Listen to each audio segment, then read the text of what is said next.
Besar dulu, Satu-satunya jalan dibuat doser atau beku.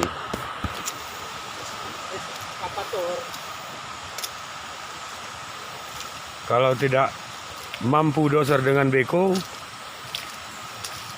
berarti dianjurkan jalan tapak aja lo kok bilang kejeren.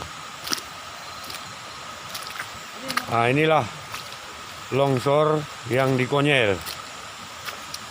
Banyak Honda warga sudah terkurung, ke depan sudah tidak bisa, ke belakang juga sudah tidak bisa lewat.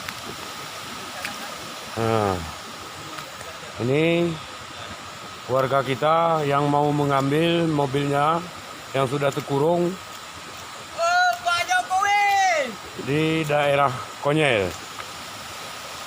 kami membutuhkan jalan. Tidak membutuhkan uang presiden. Alhamdulillah di desa kami corona tidak sampai, tapi longsornya yang sudah tiba.